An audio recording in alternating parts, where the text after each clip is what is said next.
And welcome back. Just giving an update. So I have my '01 Mustang still sitting on this on 3 turbo setup. It's my 2 year, pretty much coming up on 2 years running it. There's a lot of other mods that have been happening, but I guess I'm giving a lot of people kind of clear and precise information on it. I know a lot of people have complained about saying that the on 3 system wasn't reliable and it's China and it's crap and yada yada yada. But despite a lot of things that I've put onto this car, I haven't had almost any issues with the actual system. Now there is some oil lines that I would say I would probably recommend upgrading to some actual good braided lines rather than the oil hose lines. But that's a preference that I went through just to say that everything with the kit was reliable. So I'll go over everything and kind of just, break everything down. All right, so here we have a 7665 turbo sitting there. So I wound up obviously wrapping it and putting a thermal blanket on, which I highly recommend. I did wind up going to returnless style, and actually you can actually see my fuel pressure regulator right there. But for the overall kit itself, I don't have any issues. That's my my wideband that I put in there. But overall, the only issues I have is clearance issues. A lot of people don't cover this. It's actually the clearance between, you can see that between the pulley and the actual turbo, not the blanket, but the turbo itself, and the actual stock fan. Now, my issue is when I go to a bigger fan, I'm obviously going to go to some slim fans, but my issue was always worried about, the actual radiator touching where the turbo sits, right? Because you can see that this is an OEM style sitting right there. Now, imagine that's a 2-core. The 2-core would sit there, and then obviously the fan would poke out more. So a lot of people say, oh, you just got to push it forward.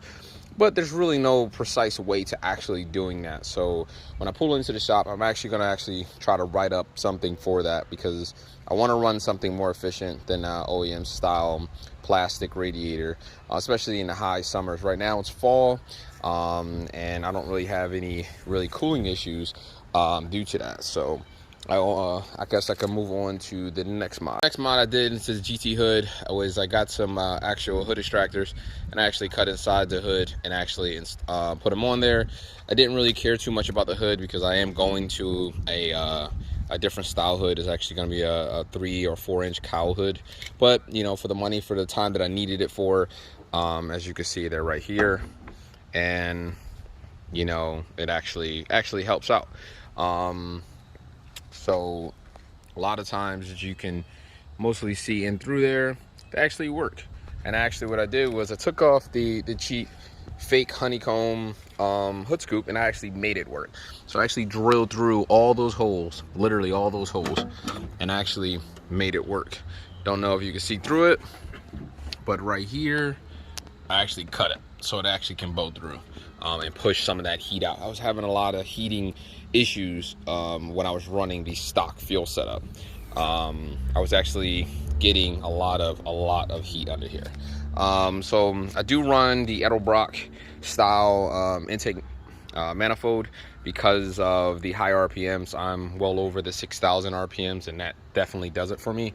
Even though I have the 70 mil intake manifold, if you do the math versus what I'm actually pulling, it's perfect. I don't need to go to 78 or super high throttle bodies. It doesn't help out anything as far as what I need it for. Currently my setup is 568 horsepower and 571 torque. That is going through an automatic transmission, which is from Monster Transmission. I got that built up and to handle 1,000 horsepower, even though my goal is not even that. So I wound up actually doing some slight mods as far as vinyl goes to the side of it, just to give it a little different look, and it stands out a bit because I always get noticed about it. A lot of people always ask me about it, and it's really nothing. I just tried it, played around with it, and it's actually wound up going to come off anyway. I did wind up getting my rear spoiler made. I like it now, but I actually, again, I'm gonna wind up swapping it out. and going to probably C2 Arrows adjustable spoiler. And also the rear bumper, as you can see, it has some years to it, right? Like you see the ash on it, and it does bother me a lot, actually. So that's actually wound up going to come off, and I'm actually going to go to a saline style rear bumper and front bumper, which obviously, again, has some years on it. You can see it because it shows up on the edges right about there. Yes, I can get it painted and all that, but I just wanted something else that has a little bit more style to it, because the GT front end just doesn't really quite do it for me. So I'm definitely gonna look into something a little bit more stylish. Now, I think I covered this in one of my YouTubes. What I do, so if you don't know, if you are running this setup and you haven't ran into the issue, don't worry about this. Actually, it just got hot. It's plastic, but it's not burnt. A lot of people probably commented on that. But anyway, so I actually call up PA Performance. If you haven't, if you don't know who they are, call them up or look them up. They're actually a good pulley company, and they do a lot more than that, but I needed them for one specific purpose, which was my pulley, my alternator pulley. I was actually spinning the car in a high 5s, high 6,000 RPM range, and I was actually smoking alternators.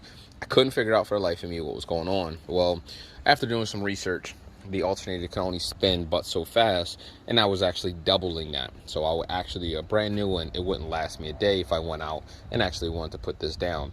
So I actually did some math, and I called up PA, and they told me what to do. They actually milled me a pulley that I mounted on here that made the belt super tight, and everything was perfect. And once I mounted it up, I didn't have any more issues. So that's that for that.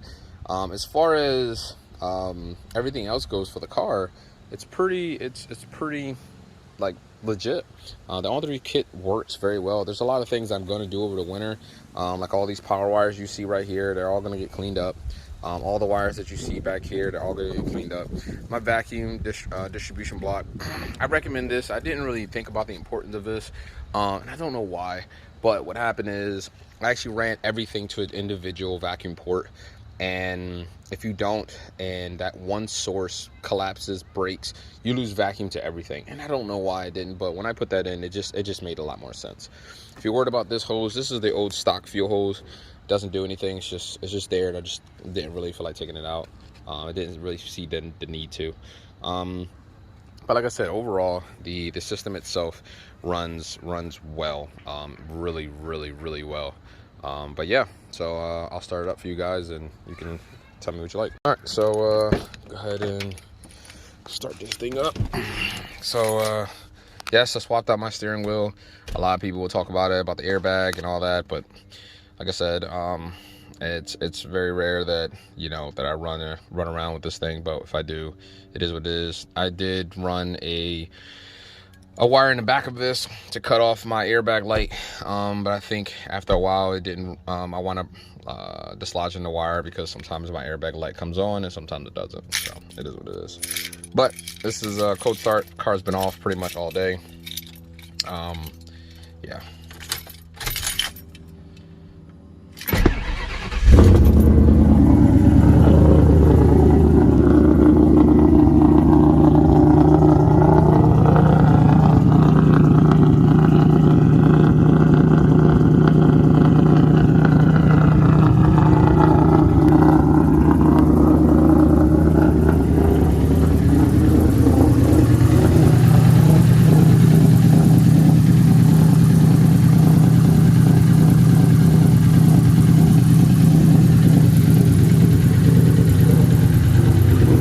So for my last mod interior, I am a big music guy, but also at the same time, I know that I'm really not going to go over the top.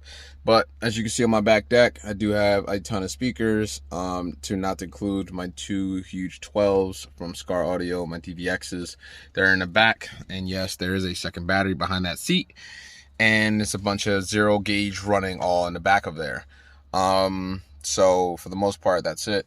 But if you guys got any questions, comments, concerns, please let me know.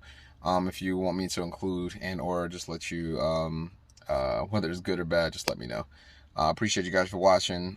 There's going to be a tutorial coming up soon for removal and replacement of the bumpers, and to paint them, and just a whole 9 yards of things. Thanks for watching.